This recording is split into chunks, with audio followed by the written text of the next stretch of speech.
Assalamualaikum warahmatullahi wabarakatuh. Selamat datang di channel saya, yaitu channel yang membahas tentang hobi dan bisnis. Yang belum subscribe silahkan untuk klik subscribe dan tombol loncengnya agar tidak ketinggalan video yang bermanfaat dan menarik lainnya. Dan yang sudah saya ucapkan banyak-banyak terima kasih atas kepercayaannya. Video kali ini saya akan membongkar penyebab kematian ikan lele secara massal dan mendadak. Oke, langsung saja kita simak video kali ini. Kita langsung ke TKP.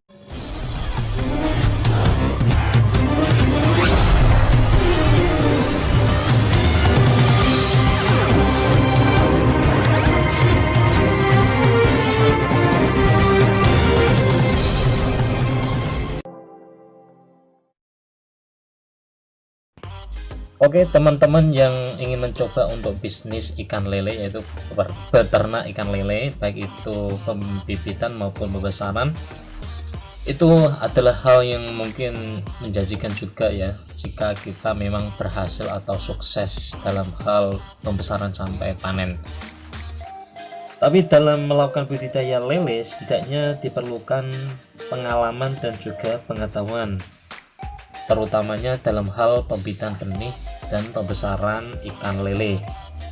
Pengalaman dan pengetahuan ini sangat penting karena dalam budidaya tidak semuanya akan berjalan mulus.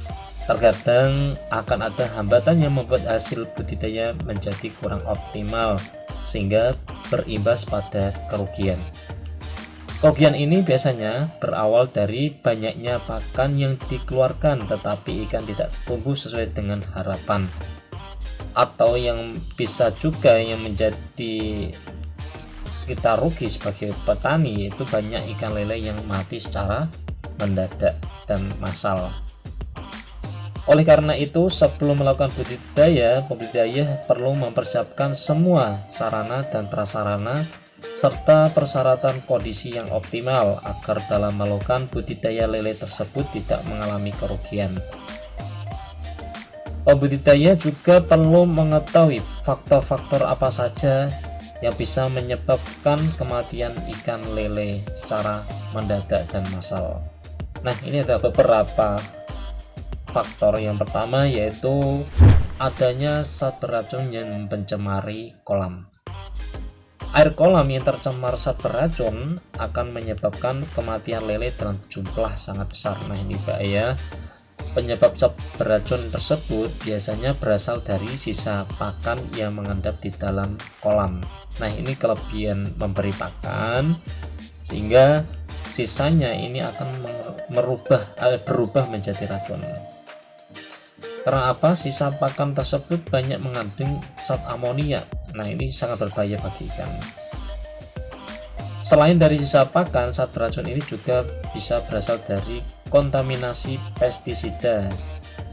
Apabila air kolam yang digunakan bersumber dari air sungai atau irigasi sawah, biasanya air kolam yang tercemar akan warna merah kehitaman.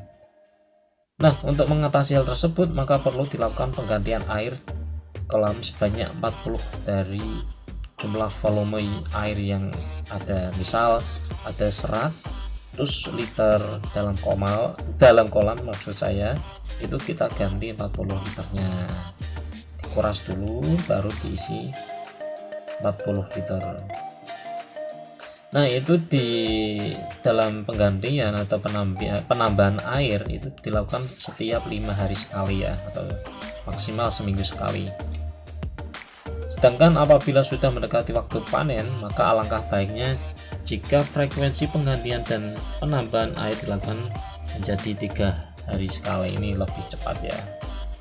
Yang kedua adalah perubahan pH air secara mendadak. Nah, salah satu yang perlu diperhatikan adalah pH air secara normal yaitu 7 pH-nya. Ketika mulai pembuatan kolam, pH harus dikondisikan sedemikian rupa agar dapat memenuhi syarat ideal bagi kehidupan ikan lele. Biasanya yang menyebabkan perubahan pH adalah karena adanya air hujan. Nah, ini cuaca. Biasanya itu air hujan pertama itu adalah mengandung asam yang sangat tinggi, ini sangat berbahaya. Maka dari itu, jika air hujan pertama jatuh ke dalam kolam, sebaiknya air kolam tersebut segera diganti, ditambah dengan air bersih, atau mungkin juga ditutup dengan plastik ya, atau mungkin fiber yang bening. Nah, ini penyebab yang ketiga, yaitu suhu air kolam terlalu panas. Biasanya lele sangat sensitif terhadap suhu yang terlalu panas. Akibatnya lele akan menjadi mudah stres dan nafsu makan menurun. Pencernaan dan metabolisme tubuhnya tidak berfungsi dengan baik. Lama-kelamaan lele akan mati. Untuk menghindari hal tersebut, sebaiknya dipasang terpal plastik sebagai penutup untuk mencegah masuknya sinar matahari secara langsung, atau juga dipasang paranet ya, paranet yang hitam itu bisa menghambat sinar matahari secara langsung. Atau juga kita mengasih sebuah tanaman air, enceng gondok, apu-apu dan lain sebagainya, supaya apa? Supaya lele ini tidak kepanasan. Lah, suhu yang baik untuk ikan lele yaitu kisaran 25 sampai 30 derajat Celcius. Nah, untuk penyebab tadi, yaitu penyebab dasar ya, yaitu ada 3 tadi, dan untuk kasus di kolam saya ini adalah penyebabnya ini adalah pakan. Nah, kemarin ini saya eksperimen 3 kolam ini tak kasih makan nasi sisa tanpa fermentasi, tanpa fermentasi lah, pelunakan. Nah, itu bisa dilihat perutnya kembung ini gara-gara makan nasi sisa yang tidak difermentasi. Akibatnya apa? Kalau tidak difermentasi, ini pakan tidak mudah dicerna sehingga dia akan menyumbat perutnya, jadi perutnya menjadi kembung dan pada akhirnya mati. Nah, ini jangan ditiru ya, ini buat eksperimen kemarin 3 kolam itu 2 kolam mati semua, tapi ada 1 kolam yang tidak mati, yaitu sebelah kiri. Nah, itu memang tak kasih nasi sedikit. Nah, untuk lelenya di sini ada 30 sampai 40 ekor. Nah, ini buat eksperimen, dan jika Anda, untuk teman-teman yang ingin mencoba, itu jangan sampai langsung mencoba dalam jumlah yang banyak, tapi kita coba untuk yang kecil dulu, kita lihat perkembangannya baru kita perbesar. Oke teman-teman, sekian video kali ini, semoga bermanfaat, dan jangan lupa klik tombol subscribe, like, and share agar kamu tidak ketinggalan video-video dari saya. Dan jika ada pertanyaan atau sharing, bisa tulis di kolom komentar di bawah ini. Dan dari saya, jika ada kesalahan, kehilafan, dan ada kekurangan, saya ucapkan mohon maaf sebesar-besarnya. Akhirul kalam, wassalamualaikum warahmatullahi wabarakatuh.